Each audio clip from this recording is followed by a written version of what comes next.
So we're really, really excited to have Janet and Dagmar here today from ImagineNation and Ignition, respectively.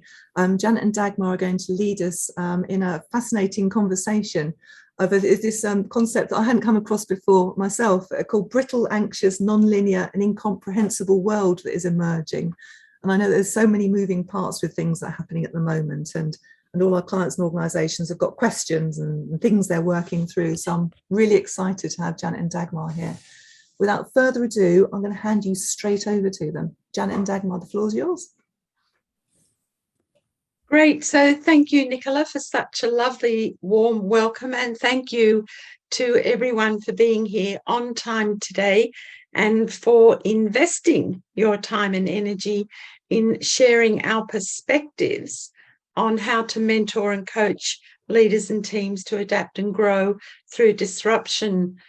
So we're going to be speed talking. I'm down under here in Melbourne, Australia, where it's freezing cold, and Dagmar is in Germany, all the way across in the middle of Germany. And I'm so pleased that you can join us, although the Jubilee is happening right now. So I'm really happy that you can join. So yes, over to you, Janet.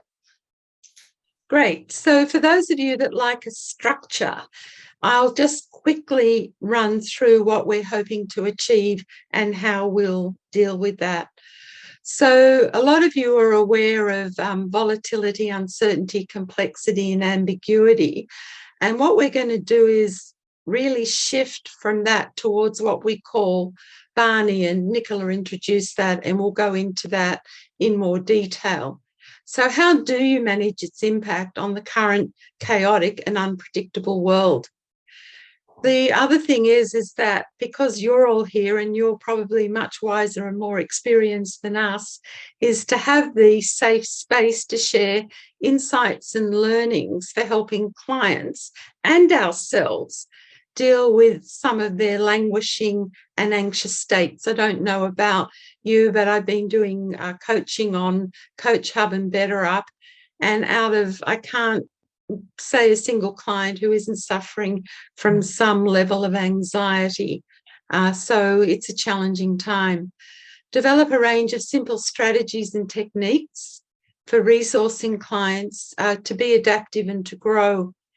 Now, we're going to really go into that, especially for us as coaches and mentors, and then to explore possibilities for helping clients innovate through the constraints and paradoxical challenges emerging in this world. Now, we use this language very deliberately. I've been working in the innovation space now globally for 10 years, and I am being very explicit, and so is Dagmar, around the use of language, because as a leadership coach, facilitator, consultant, trainer, we're seeing the biggest shift, a lot through technology and through necessity, in learning and development that we've seen in the last 40 years. So why is this happening? It's due to disruption. And I know some people have a different negative feeling around disruption. We actually see it as something really positive. So if we try to define it, it's a disturbance or a problem which interrupts an event, an activity, or a process. It's also a time of radical change. We just had a radical change of government here in Australia about 10 days ago that we're all being very optimistic and cheerful about. And we're already seeing things happen within 10 days. It's quite exciting. But it's not only in civil society, it's also in business, it's in not-for-profits, it's in industry, it's in communities. So radical change to an existing industry or market due a lot to technological innovation. So what we would like you to do is to just share into the chat box one word that illustrates perhaps how you've been disrupted personally or professionally, especially in the last 2 years as a result of the pandemic, and, just simple chats. And I'll keep going while you do that. So in terms of agenda, we'll explore BANI.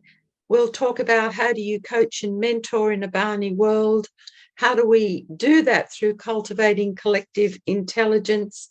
And how do we adapt and innovate? And again, I'm going to be very specific in my language, through unlearning, rethinking, applying a paradox lens, and using catalytic questioning to generate discovery. And you'll be doing a really great exercise in doing that. And then finally, what are the key strategies for partnering clients to adapt and innovate in a BANI world? So our intention is to co-create an interactive dialogue with the intention of furthering your thinking, especially in the areas of adaptation and innovation for all of us and for our profession as coaches and mentors. So somebody said to me the other day, oh, organizations and clients don't want innovation, they want transformation. And I went, oh my goodness, when are you going to get that innovation is the only lever for transformation? So, you know, whether you want to compete, grow, adapt, or anything, innovation is the lever. So it's full of opportunities and possibilities, as it's both a decade of disruption and transformation, that we as coaches and mentors, we have the opportunity to partner with clients to maximize and mobilize profound and intentional change.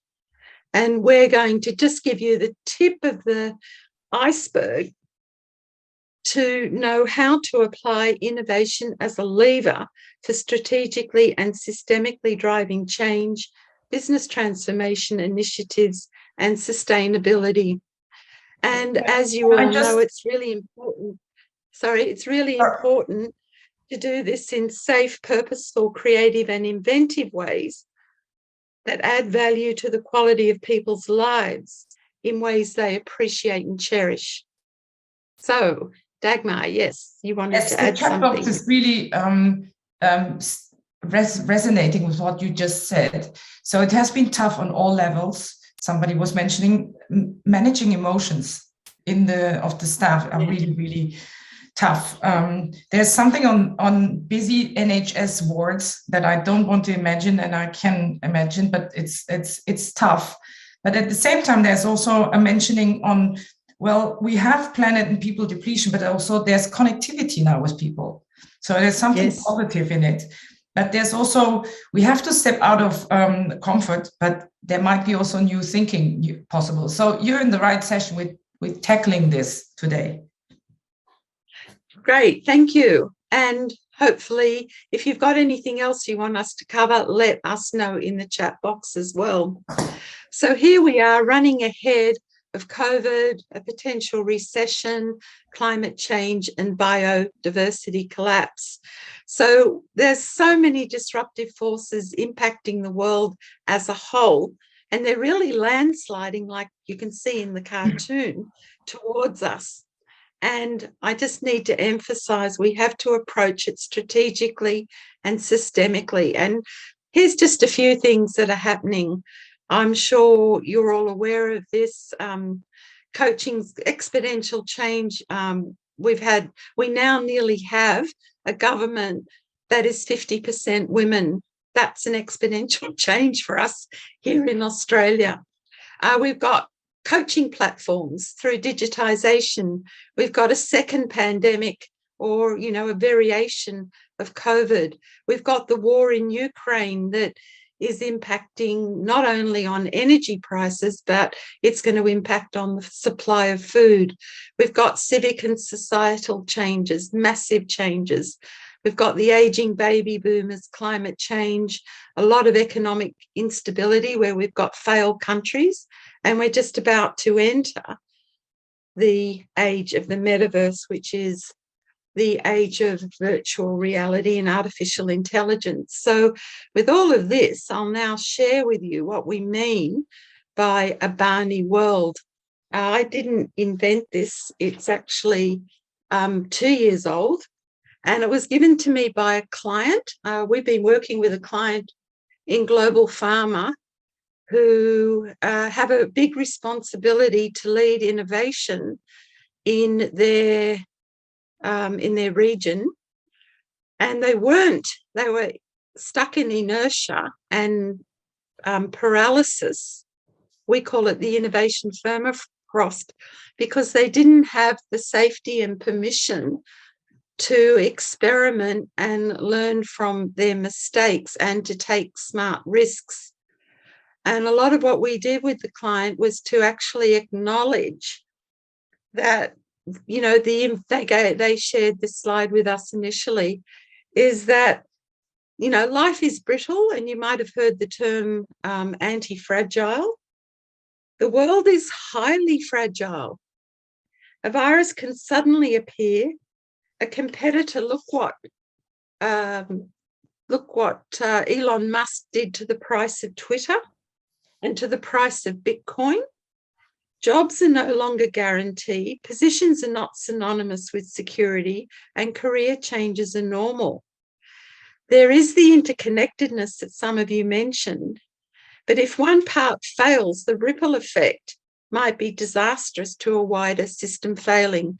And the war in Ukraine on the supply of wheat is a great example of that. It's rippling now into the world that's already experiencing drought and starvation. Anxiety, I think you really understand about that. We need to make decisions quickly. Any minute lost leaves us behind. And as you said, the whole the ability to emotionally regulate and emotionally manage is more important than ever. Non-linearity. So in a non-linear environment, if you talk about the circular economy, you talk about ecosystems or value systems. In the BANI world, you know, we need to be able to plan in 30-day increments, you know, at the most 60-day, because we have to focus on our purpose, but be really agile and adaptive in the way that we deliver it. And of course, there's so many things that are incomprehensible. We try to find an answer for everything, and we rely on data and the countless information we have at hand. But I wonder how many of you are suffering from information overload, and it makes things incomprehensible. So how do we make sense of it? I know that when I started working in innovation 10 years ago, my first thing was I have to help people make sense of innovation. And guess what? I'm still doing it. I'm still having to do it. And even helping people make sense of things like emotional intelligence. So you could say that in a lot of ways, the VUCA world did wear people out, which is what Adam Grant called languishing. However, we have an opportunity to be up to date and to co-create with our clients the next generation. It says business, but it's also community. And you might want to consider, you know, how BANI is impacting you. So Dagmar, you might wish to add to this as well. So when you coach your clients, and people have different ways of reacting to whatever disruption is happening in their industry, I, however, notice that people are really worn out and tired. As you said, you know, managing emotions of employees or running an NHS ward, it just takes, it has a toll on all of us. So BANI, I think, is a great way to actually articulate and bring up this emotional burden on us. And bring a model in that actually doesn't say, yeah, I know VUCA this is VUCA. No, it actually is more than that, because there's no longer a linear progression possibility. There's no longer a comprehension in easy terms. No, we actually have to take this as a moment to say, hang on a minute, this is deeper.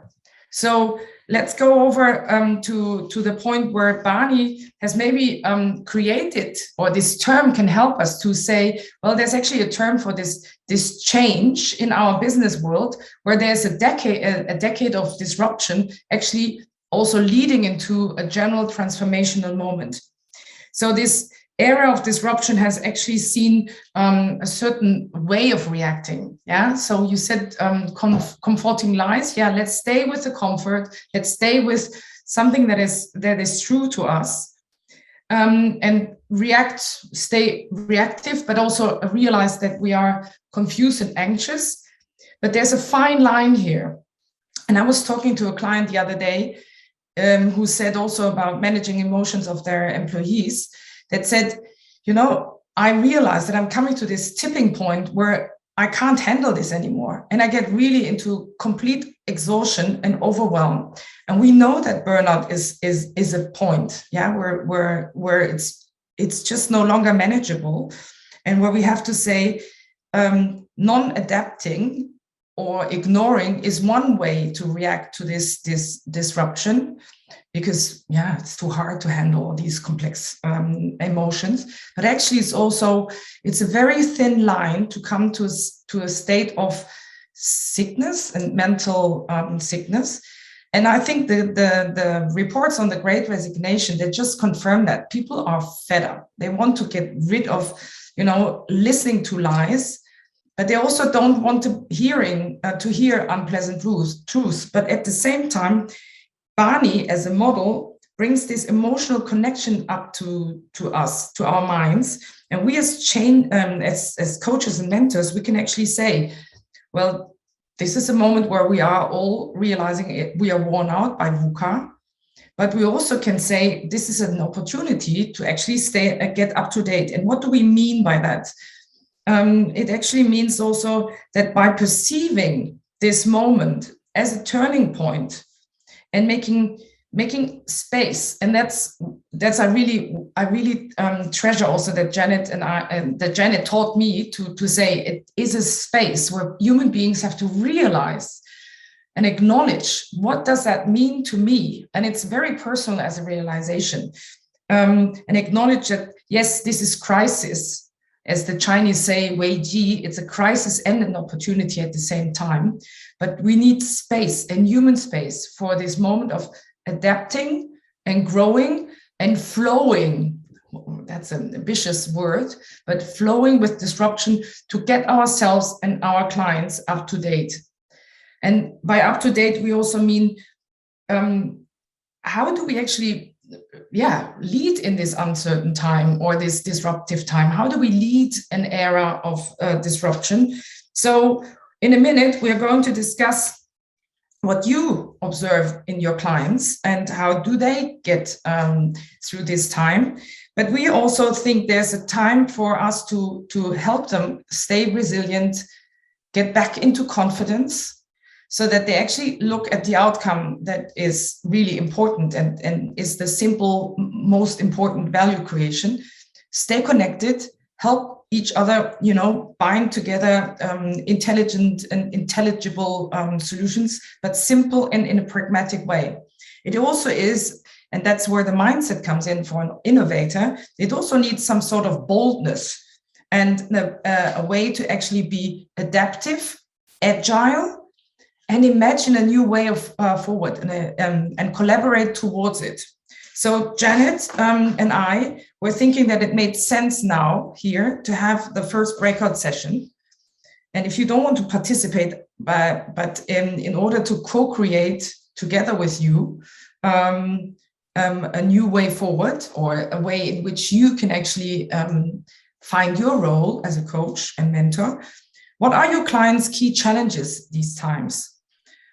So we would like you to define in a minute what are your key challenges. But what do you consider might be the role of business in the future? What do you consider might be the role of leadership? And how could you impact as a coach and mentor to make sense of what is happening here? Please also share what are your biggest professional and personal challenges when it comes to coaching, and what are you currently doing well in your coaching practice, or your mentoring practice, to partner clients through their key challenges. So what we will do is actually ask you to take notes And maybe also watch for the 10 minutes. We have Nicola in the back suggesting when to stop. But also we will ask your feedback to put notes into the chat box at the end of the session. And then we can expand on it together, okay? Any questions?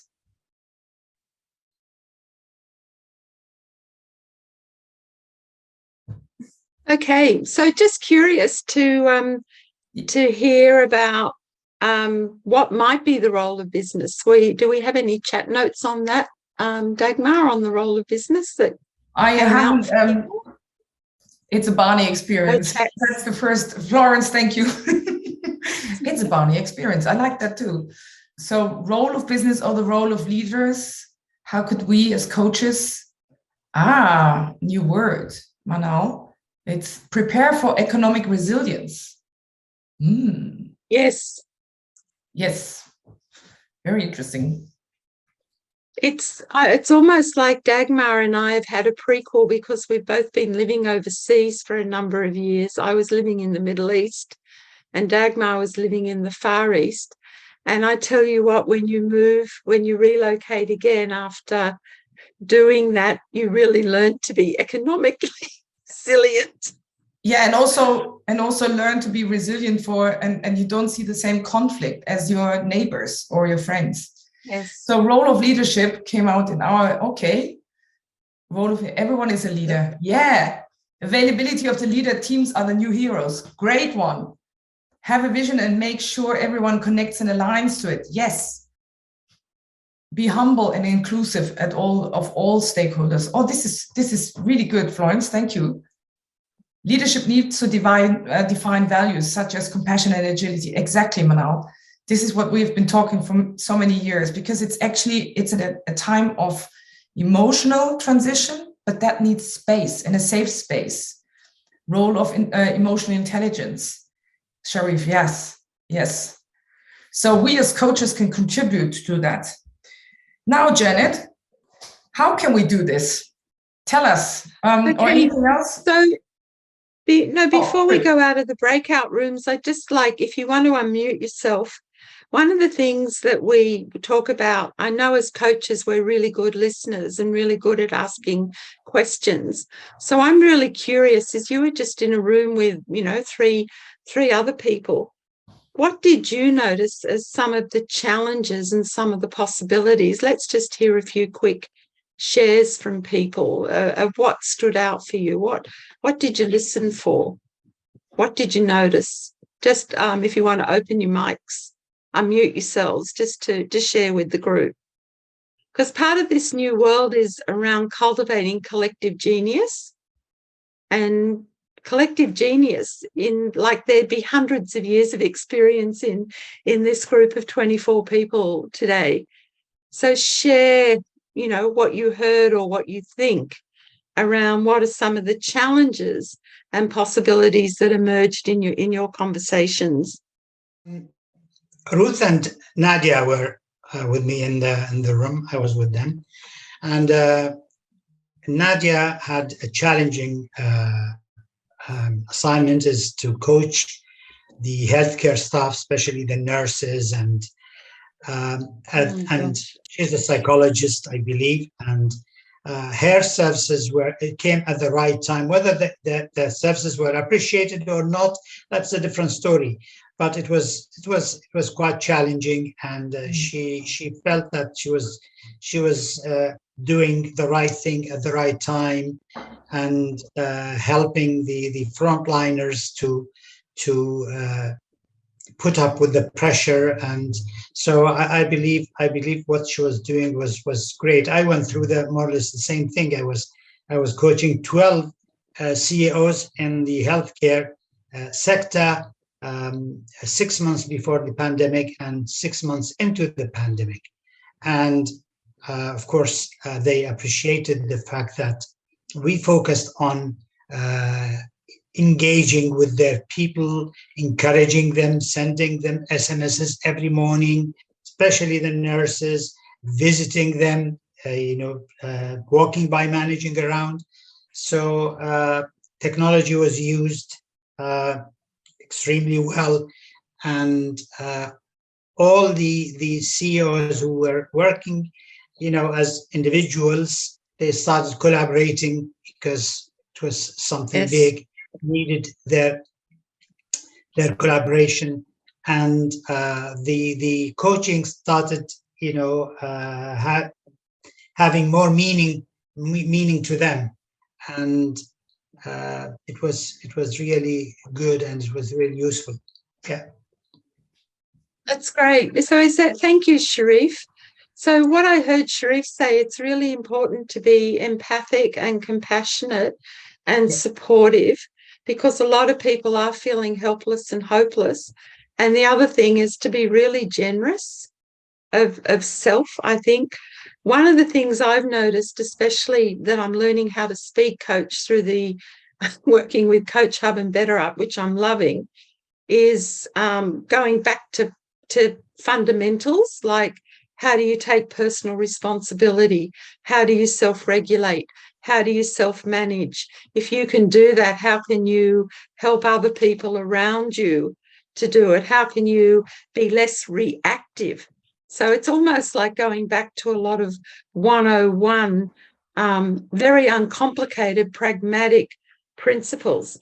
The other thing too is that a lot of really, I guess the people who are proactive are seeing that innovation at this point in time, that we have to adapt to this new world, because Charles Darwin proved that, adaptation is the key to success and to survival and to flourishing. So it's not just survival.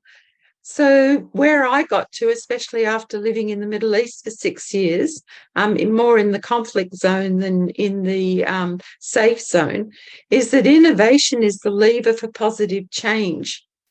So whether it's incremental and you just innovate in some small way, whether you innovate in breakthrough ways, like I noticed that one of my clients working also in pharma, they've actually already come up with an antidote to the monkey virus. They've already got the ability to inoculate people against it. So they've developed that like within 3 months of the first case appearing. So whether it be radical or whether it be disruptive, my point is that we all know that the definition of insanity is doing the same thing and getting the same results.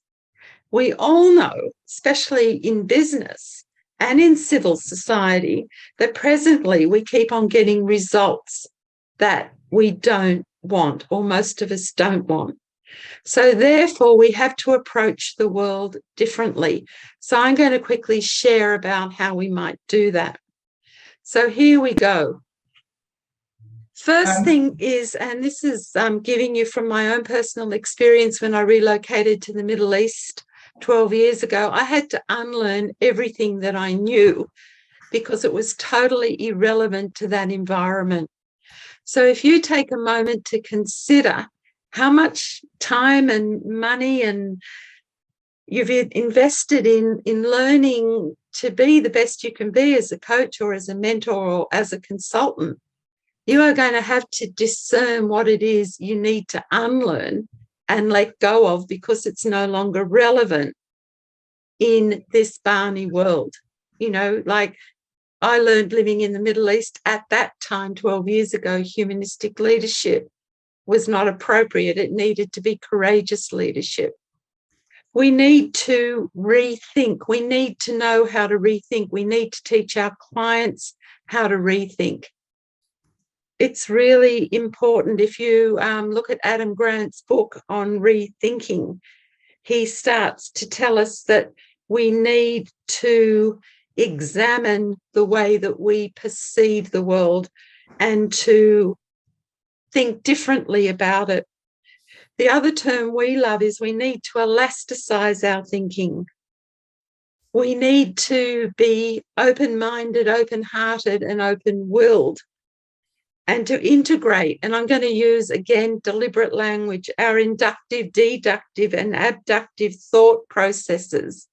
We're going to need to pay a lot of attention and be really intentional to champion and elasticize how we approach things. It's the only way we will generate discovery. When I talk about a paradox lens, that just means being able to hold two trains of thought simultaneously. What we say, especially as coaches, and I'm sure you're doing this intuitively, is to always work with what is present or going on for the client with an open mind, an open heart, and an open will, and to always try and pull them towards what could be possible or what could be necessary for them to generate the discovery of being, thinking, and doing things differently. So there, like, it took me a very long time to make it sound so simple. So if I just reiterate, I had to unlearn a lot of the core models, a lot of the core theories, and a lot of the ways of working when I moved to a different location. And I'm so grateful for that, because it's really helped me deal quite effectively with BANI as it is, and constantly rethink. So that means being curious, inquisitive.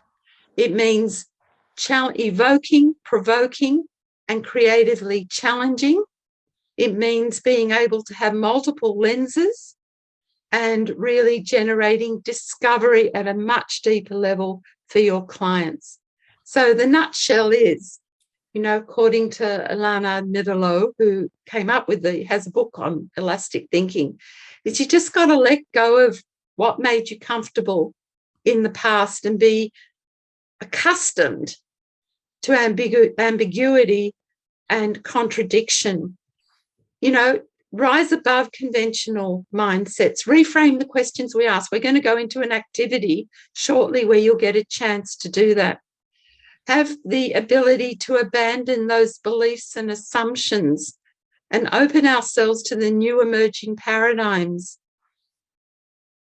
Rely on our imagination as much as logic to generate and integrate a wide variety of ideas. Be willing to experiment and be tolerant of failure. So to apply that to innovation, you can see I'm really passionate about this. I'll hand over to Dagmar, how this links to innovation and how powerful that can be. So when you're actually thinking about the robot under a different light, what is actually innovation? And how can it differ to adaptation? And what is the term when it comes to agile thinking? So we're trying to help a little bit here. We can't do everything at once, but in order to keep it as simple as possible, change or something different that adds value. This is the most beautiful but very simplistic definition of innovation. It's change that adds value. Adaptation is maybe just accepting as it is and flowing with it. But here it is really an active, innovation is really an active behavior where you say, I want this change, and that adds value. That involves bringing forward the new to the world in a different way. And that's why it's important in this disruptive world that you actually learn to say it actually is innovating is not just adapting and coping with it, but actually taking a much bolder role in saying, how can we actually, in an emotional state, be more curious, be more open to respond to this change, and not just adapt, but actually look at the systemic change in a deeper sense. So what do I mean by that? Because it's actually a human choice when you actually say it involves systemic change. It actually involves this question of saying adaptively, yeah, okay, I have to adapt and adjust to this world. It's just coping with it. Or I ask myself, what if this world wouldn't have to be like this? What if I could change this and, for example, establish a new way of engaging with the customers, or making meat without meat, or having a photovoltaic textile, or have a circular economy on furniture? it takes a much bolder questioning process at the beginning and a mindset that is open to that. It also innovation also involves maximizing differences of all kinds. And as you mentioned before, have a diversity of thought, minds, perspectives, approaches, methodologies, and not seek comfort in the traditional way forward or the traditional way of thinking, but actually mobilize this people's collective genius in ways that provoke and evoke new ways to create a solution. McKinsey just confirmed that in a study of 2020, diverse teams are much more innovative as they integrate these views so that they can actually anticipate consumer preferences much faster. This is a competitive advantage if you have that in your teams. Innovation also involves empathizing. So it's maybe a next step of emotional intelligence is really how can you empathize with that customer and be crazy about serving their needs and be socially intelligent in that sense that current or potential users of current customers value and cherish in a way that actually creates also meaning, value and meaning to them. So, and when it comes to very radical innovation methodology, which is, or methods, it's like open innovation, you actually have to think about ways in which you can connect to people in a much different way from all over industries, like in an ecosystem where you not just work with the NHS, but you also work with the doctors, the nurses, the patients in order to serve a systemic change. So it really is adding value to the triple bottom line, which is people, profit or economic value, and this planet, because we cannot continue with these wicked problems that we have in this world to continue just as is. We have to ask ourselves, how can we actually test and learn what could be possible in the future and what could be possibly adding value in this future. So maybe, Janet, it makes sense, and maybe you click one more to show this new term that it's not learning to love failure or learning to adapt to failures, but actually adopting a test and learn mindset, because it's exploring what is possibly working and making sense to a market or to our community or to our society. So, Janet, maybe it makes sense that you share the ImagineNation innovation model now. Great. Okay. Thank you, Dagmar. That was excellent. So I know a lot of you are very intuitive, so you probably love models. So I'm sharing what we call the ImagineNation innovation model that took me about probably 5 years to feel satisfied with. And you'll see that at the center of the model is consciousness. So what we're actually doing in our business practice is using innovation as a lever to shift consciousness. And we call that the ability to pay deep attention and be intentional.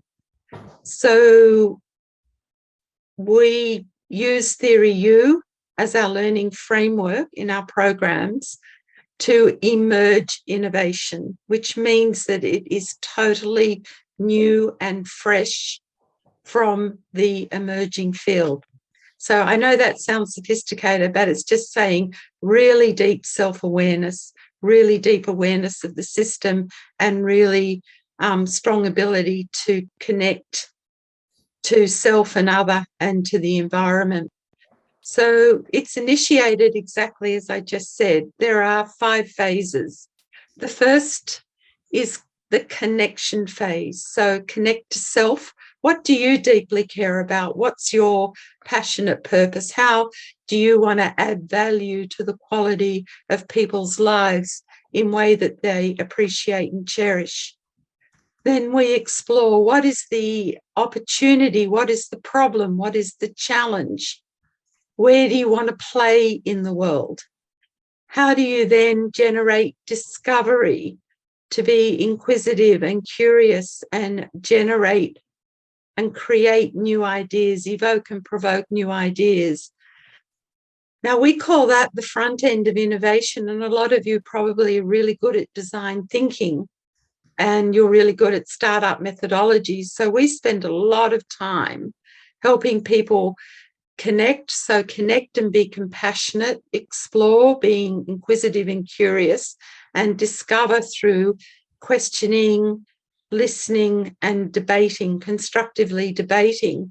And then we use the design thinking methodology to design an innovative solution. And I'll quickly share an example with you. And then we deliver a commercially viable outcome. It is not innovation unless it is commercially viable. Otherwise, it's an invention or just a great creative idea. So around this, we talk about creativity, we talk about invention, which is a lot about prototyping, testing, iterating, and pivoting. And then we get to innovation. So it won't be like, I'm sure none of you will do this, after I did an innovation culture presentation, someone went home and said, oh, now I'm going to go and be really innovative about how I present my program. And I'm sitting there going, oh, I didn't get my message across. I said, oh, you can be creative about how you change your program, but unless you sell a multitude of them, you're not being innovative. The other thing through my many years of working in leadership is that the key levers for success, sustainable success, are inclusion and diversity. I don't say diversity and inclusion because I think everybody should be included. Inclusion is a big word. Collaboration and accountability, and probably I will change the model and put experimentation in there as well. So it's really interesting because creating a startup in the Middle East, which is how I created ImagineNation, is that, and interviewing a lot of startup entrepreneurs, is that it's actually a really big roller coaster ride. Anybody who innovates really goes out to the edge. And in order to survive the roller coaster ride, because it has peaks and troughs, is you need a lot of grit. And when we talk about grit, it is the determination to achieve purposeful goals. So we say as well that in order to innovate, you need to have a passionate purpose that will drive and ignite and sustain your intrinsic motivation, or that fire in your belly, because it's a tough gig. The other thing we say is use the term that Susan David coined, emotional agility, being able to agile and flow with both the peaks and the troughs of the roller coaster ride. So it's resilience plus, and to use every moment of the journey as an opportunity for learning and iterating and pivoting. It's just constant. So just quickly, some of you might have clients that are involved in an agile or a digital transformation, and like me, you might be hearing from them, oh, our transformation isn't working. We do these stand-up team meetings and we have agile coaches. And you will, if you're not hearing that now from clients, you will definitely hear it in the future.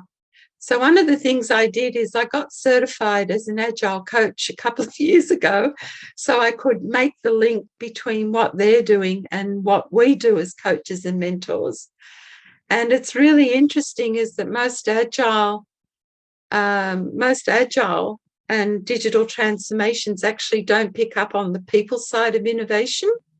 And that's why they start to fail, because they haven't shifted people out of their permafrost or their comfort zones to actually make it safe enough for them to experiment by taking little bets or smart risks to learn what not to do.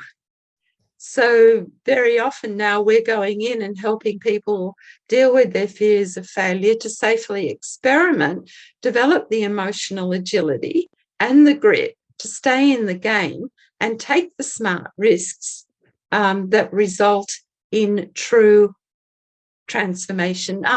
Dagmar, do you want to add something to that before you go into the activity? What I would like to add here is really about the distinction between innovation and us as coaches for innovators or coaches for change makers. It is really, we give this safe space where people actually get to grips with what is going on in the world and what is what it takes from them to answer to these challenging times first, in order to, as you said before, to learn what is happening, in order to unlearn what is keeping them from, moving into this future fitness and innovating, by getting into the state of safety, where they say, gosh, I don't know what I have to do as a leader now. I don't know what I have to do in order to be able to, grasp a market need that is upcoming. So here we coaches can actually give that space to come to clarity again. So that's what I wanted to say before we start with, how do we do that? So as coaches, we actually, whenever we coach and mentor people, we always start with our curious, non-judgmental mind, going into questions, and we actually have to listen very carefully to what our clients do. Now, innovators, they do the same, but they do this with a much more boldness attached to it. So in a study in the 1990s, Hal Gregerson and Clayton Christensen and Michael Dyer, they actually distinguished or learned what actually distinguishes innovators from normal operating leaders or normal core business managers. They actually found out that there's a DNA with 5 skills that actually distinguishes these innovators. And questioning, so really challenging a status quo, is actually key of the innovator's mindset. And what does that take? And why is question so important?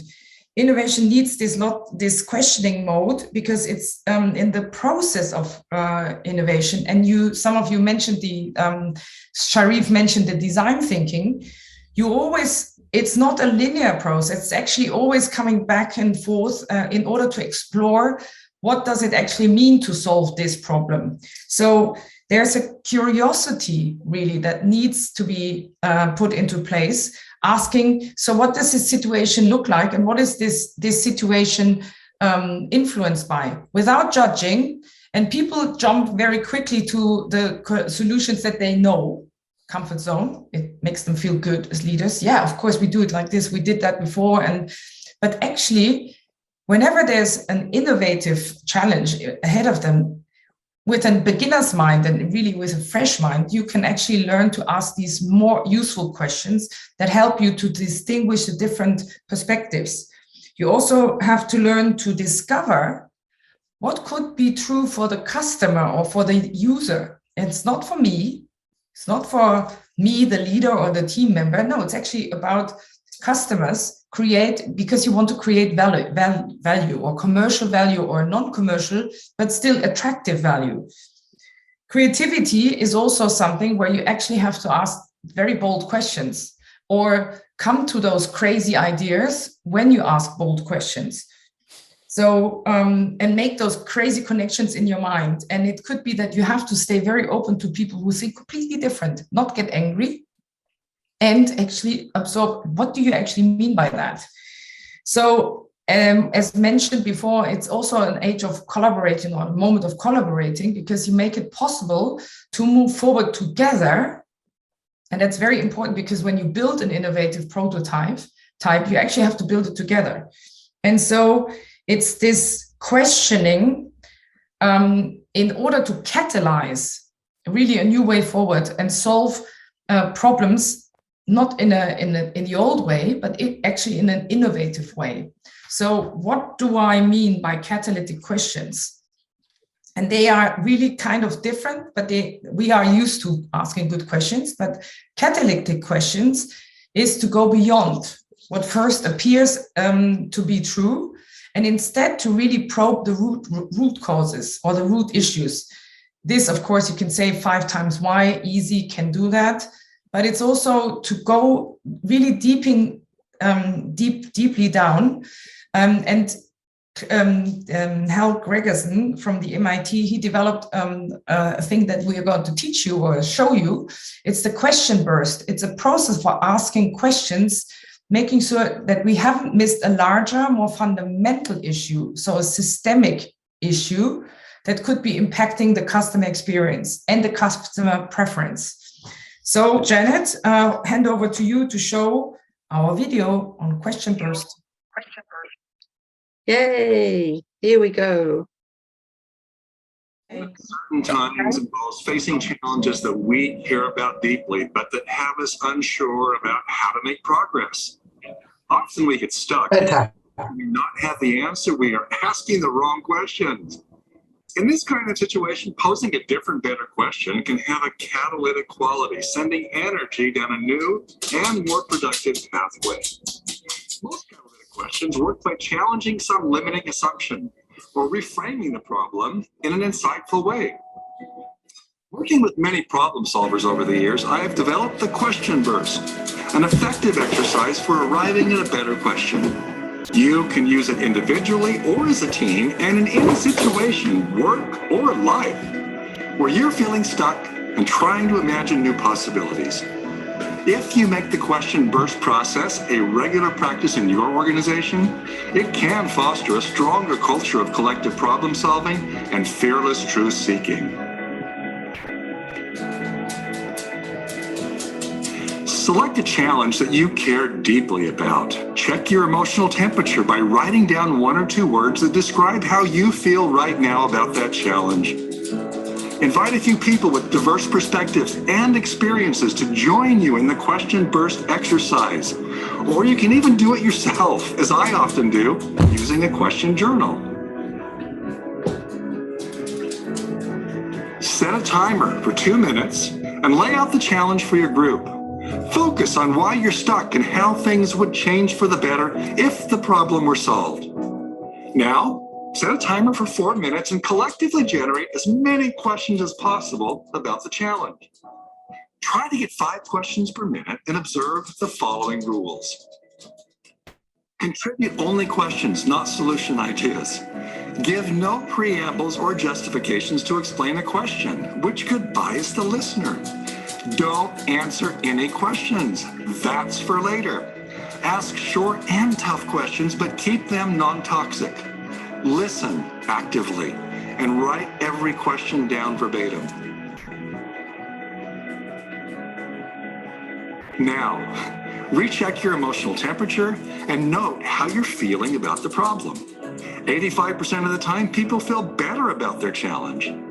Study the questions you jotted down and select a few that intrigue you, offer new perspective, or even cause you to feel a bit uncomfortable. Perhaps you've now glimpsed a productive new pathway.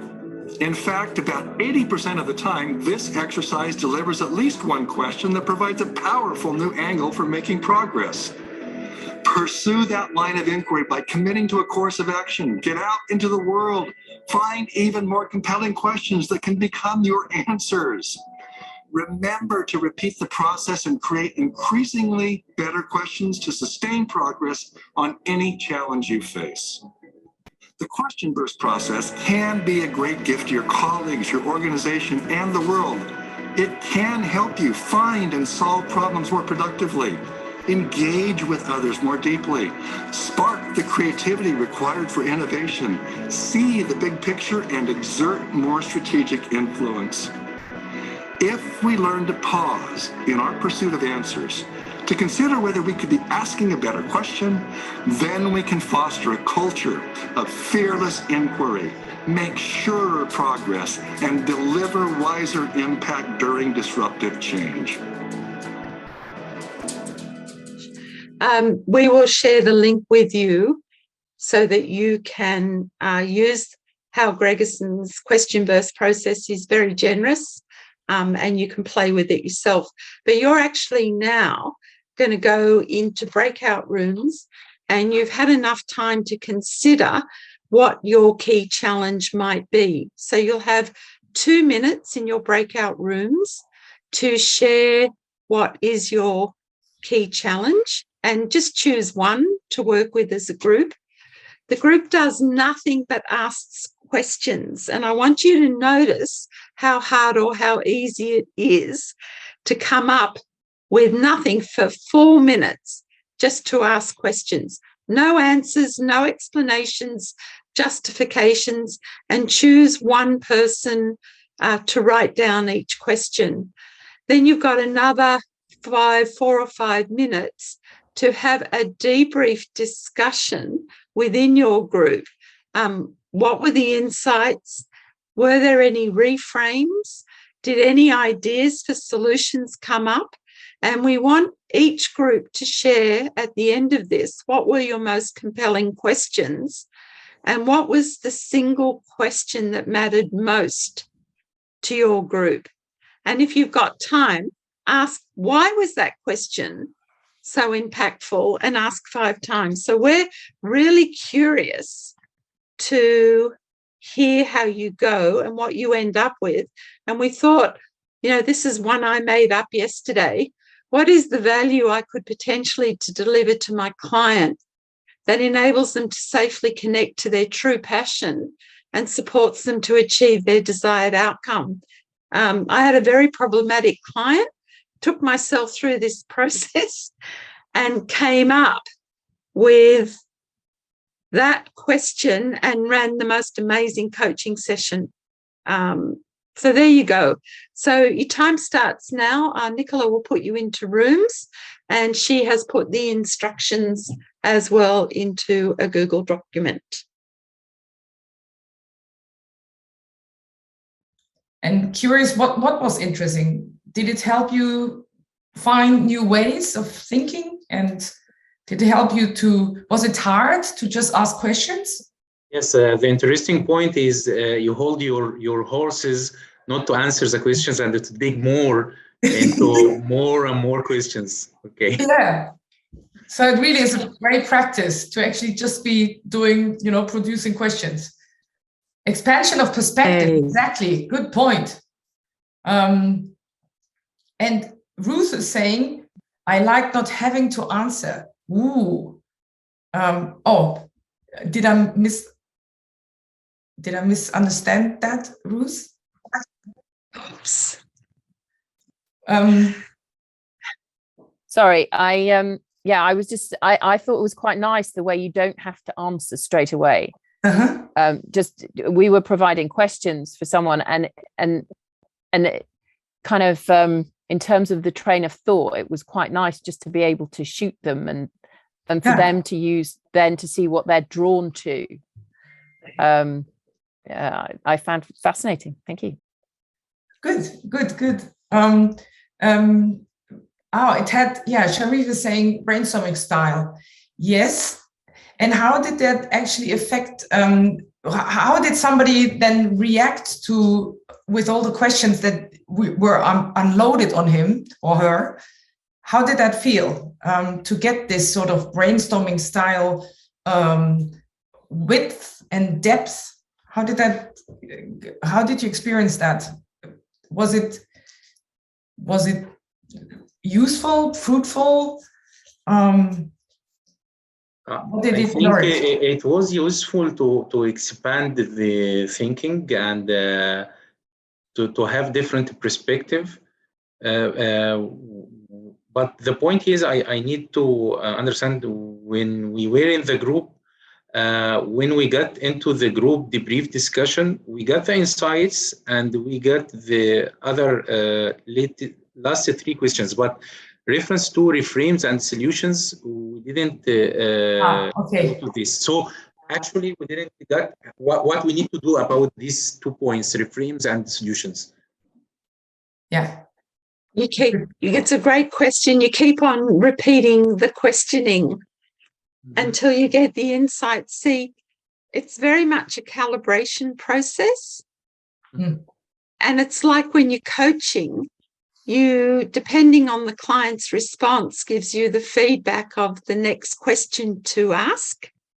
And it's the same thing with the question burst process, is you just keep on asking the questions until they start to resonate, which is why we talk about consciousness and being deeply present and having presence. It is actually a presencing process. So we will share you, when we share the slides, you'll see where you can access the question burst process and use it in your own practice. So I just want to say that we're going to do what we very seldom, we're going to wrap up by doing what we very seldom have time to do, and that is to actually hit your pause buttons, take a deep breath, retreat into, I know some of the principles we presented were quite challenging, and reflect on what stood out to you and take a moment to consider how you might reboot, renew, or reinvent. And we invite you, here we go, to just tell us in one word what you might try out, because everything about change is trying things out to see what works, what doesn't work, and to learn what not to do. So we invite you to do that and to share one word that illustrates your intention for applying it to your coaching or mentoring practice.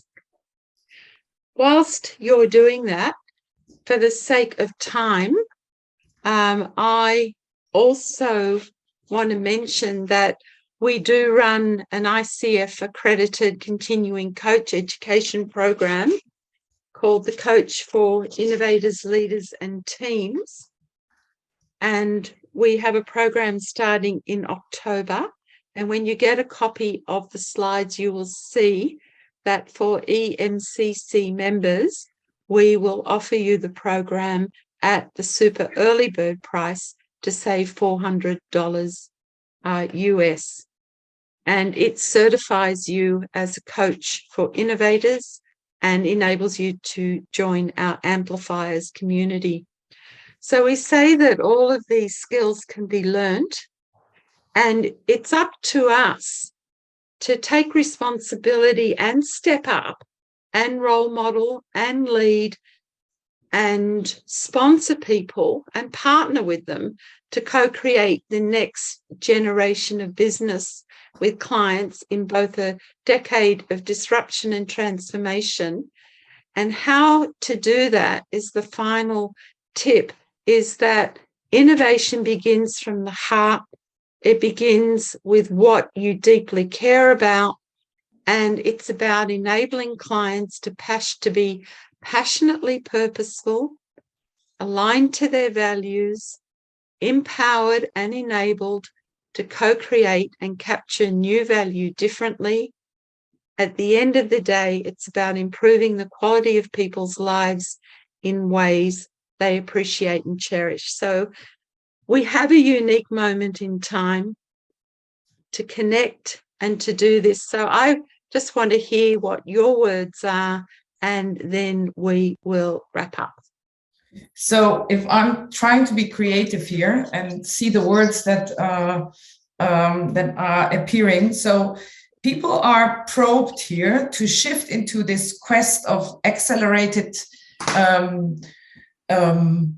exploration and not necessarily having to become a solver and savior, but actually to learn to accelerate experimentation and being just upwards, not just standing still, but upwards. So the program has hit a lot of interesting words and reactions, Janet. I'm so pleased to hear that. Good. So thank you so much. I apologize for our 5 minutes over time. We hope that at least we've ignited your curiosity and we've enabled you to access your compassion and your courage to take an integrated head, heart and gut perspective about enabling and empowering people to innovate, to create the kind of change or co-create the kind of change that the world really needs in ways that help us all flourish and thrive and not just survive. So thank you for investing your time with us today, to Nicola for doing the awesome Zoom host job, and to my co-presenter Dagmar in sharing her passion for innovation. So we wish you great success. Be safe and be well, and definitely connect with us. There's all the bits. I'm sadly not a good self-promoter, but we're very generous with our time. So, connect Facebook, LinkedIn. I do monthly newsletters. People blog on the people side of innovation. Be safe, be well, and it's good night from us here in Australia. I bet it is good night for you as well, isn't it? It's a late one for you, Jen. I appreciate you and also Dagmar just leading us on such a fantastic journey through BANI, which isn't a concept that I'd come across before, but which makes a lot of sense when you describe it. And some of the tools and the tips and the tricks and the things and the expanded thinking that you've brought to this dialogue has been really valued. Thank you very, very much, you two. Can I lead an applause on behalf of the EMCC Global and everybody here? Thank you, Nicola. Thank you, everybody. Thank you. Thank you. Thank you. Have a great Have a great day one. further.